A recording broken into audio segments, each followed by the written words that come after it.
There you go. So, like I kind of showed you last time, we got my projects.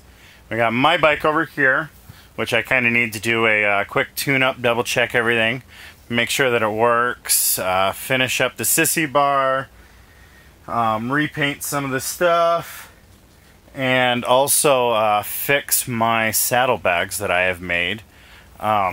They got a short in them somehow this last time when we were driving to Sturgis and back, and I didn't put it into the videos because on Papa Ben's vlogs, because we were doing so much with my dad's bike at the time. I didn't think this thing would fit. We've also got Monica's Projects bike over here that we're going to turn into a trike. We're going to try and turn it into a 3-seating trike. Then we got this little guy right here. This is a Mogo electric bike, and I need a new board for it because I can charge the battery, but nothing comes on. No lights, no start button, no gears, nothing engages. So, I mean, these are my 3 bikes right here that I'm kind of working on, and we will kind of show you some more as we start doing projects and has some of the things that we start doing on them. Most of these guys will be probably on Papa Ben's vlogs or Monica's Projects, but I'll just kind of give you little snippets and little bits and pieces of them here. We also kind of are looking at possibly doing a rebranding or a changing of our name. If you guys want to leave comments below on what you think our name should be changed to or shifted to, or if we should just leave it as Hitchcock Handyman since it's been that for years and everything is listed as that. Anyway, you guys came to listen to Les Mis. What we are on today is Chapter 8. So let's go ahead and get started on Chapter 8, you guys. So if you could like, share, and subscribe, let's go.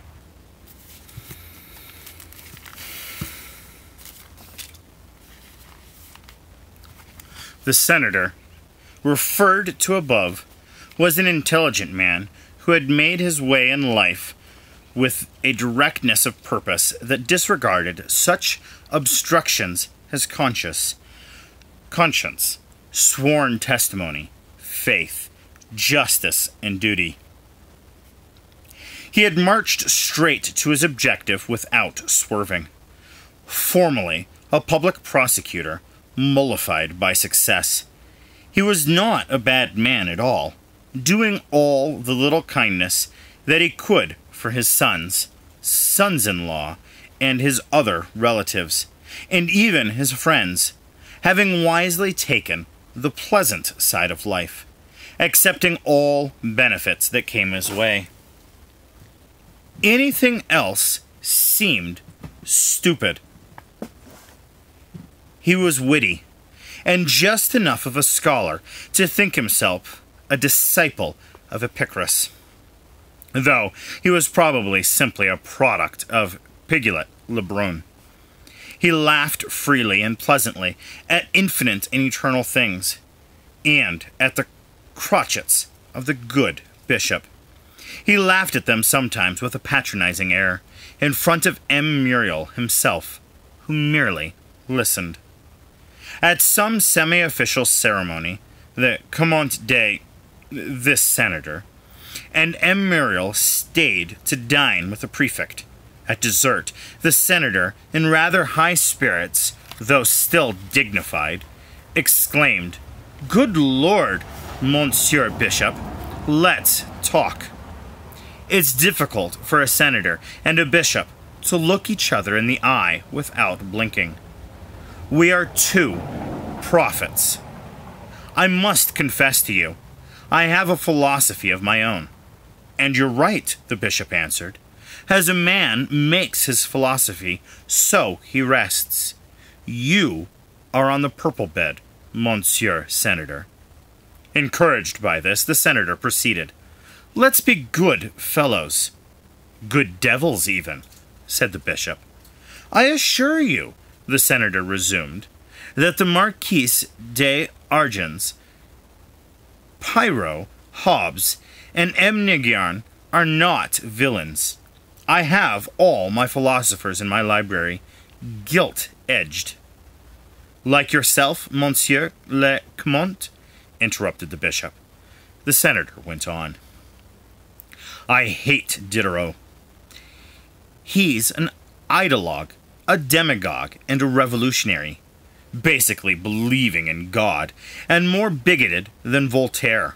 Voltaire mocked Needham, and he was wrong, for Needham's eels prove that God is unnecessary. A drop of vinegar in a spoonful of dough supplied the fiat lieu. Imagine the drop greater and the spoonful larger, and you have the world. Man is the eel. Then what is the use of the Eternal Father? Monsieur Bishop, the Jehovah hypothesis bores me. It's good for nothing except to produce people with skinny bodies and empty heads. Down with his great all. How he irritates me. Hail, zero. He leaves me alone. Between you and me, both to get it off my chest and confess to my pastor, as one should. I admit I have no good common sense. I'm not wild about your Jesus, who preaches renunciation and self-sacrifice in every field. A miser's advice to beggars. Renunciation? For what? Self-sacrifice? To what? I do not see one wolf immolating himself for the benefit of another wolf. So let us stay with nature. We are at the summit. So let's have a superior philosophy. What's the use of being better off if we can't see further than the next man's nose? Let's live for pleasure. Life is all we have. Man has another life elsewhere, above, below, anywhere. I don't believe a word of it. Ah, self-sacrifice and renunciation are recommended to me. I am warned I should take care what I do. I must struggle over questions of good and evil, justice and injustice, over the fas and the nefas. Why? Because I shall have to render an account for my acts. When? After death. What a splendid dream! After I'm dead, it will take minute fingers to pinch me. I'd like to see a ghost grab a handful of ashes. Let us, the initiated, who have raised the skirt of Isis, speak the truth. There is neither good nor evil. There is only vegetation. Let us look for the real down deep, right to the bottom. We should sniff out the truth. Dig underground and grab it. Then it gives you exquisite joy. Then you go strong, and you laugh. I'm firmly convinced, Monsieur Bishop, that the immortality of man is a will-o'-the-wisp. Oh, lovely promise. Trust it if you like. Adam's letter of recommendation? We have souls. We'll be angels, with blue wings at our shoulders. Tell me now, isn't it Tertullian who says the blessed will go from one star to another? Fine. We'll be the grasshoppers of the universe, and then we'll see God. Ridiculous, all this heaven. God is a monstrous myth. I wouldn't say that in the Montier, of course, but I whisper it among my friends. Interpolka. Sacrificing earth to paradise is like leaving your fortune to a corpse. I'm not that stupid. Duped by the infinite? I am nothing. I call myself Count Nothing, the senator. Did I exist before my birth? No. Will I after my death? No. What am I? A little dust surrounding an organism.